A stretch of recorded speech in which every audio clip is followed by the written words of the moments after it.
Hello साथीहरु, welcome छ मेरो डे 5 मिनी ब्लगमा हजुरहरुलाई फेरि पनि। अहिले चाहिँ हामी जाँदै छौं दही चिउरा लिनको लागि साथीहरु। बहिनीलाई चाहिँ खाना खाने टाइममा दही चिउरा खान मन लाग्यो रे के त्यही भएर। अनि हामी चाहिँ दही चिउरा लिएर नै आइसके साथीहरु, देख्न सक्नुहुन्छ हाम्रो दही चिउरा। अनि हामी चाहिँ बीचसम्म आइपुगेको थियो क पानीले हान्यो हामीलाई चाहिँ साथीहरु। छाता नि लिएर आएको थिएन के हामीले चाहिँ। केही छैन साथीहरु, हाम्रो चाहिँ रुम नजिकै छ नि त त्यही भएर। अनि यहाँबाट चाहिँ म एक्लै जानुपर्ने हुन्छ साथीहरु, किनभने ऋतुको रुमै हो। यहाँ चाहिँ मैले नसुकेको लुगाहरु यसरी सुकाइदिएको के साथीहरु, रुम भित्र पानी परिरहेछ नि त बाहिर, अनि त्यही भएर।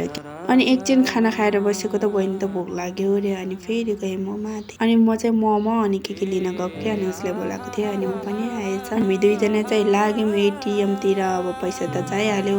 अनि हामीलाई चाहिँ एटीएम दाजुले 500 पैसा सल्लक्कै दियो के साथीहरु। पैसा लिएर चाहिँ हामी पुग्यौं फलफुल पसलमा। फलफुल पसलबाट चाहिँ हामीले नरिवलको पानी र एप्पल किनेर ल्यायो। अनि म चाहिँ घर आएर नि एप्पललाई पखालेर नै खान थालेको साथीहरु। अनि भिडियोले चाहिँ इन गर्नुपर्ने हुन्छ साथीहरु। Thank you for watching video. Bye. अर्को मिनी ब्लगमा भेटौँला है साथीहरु।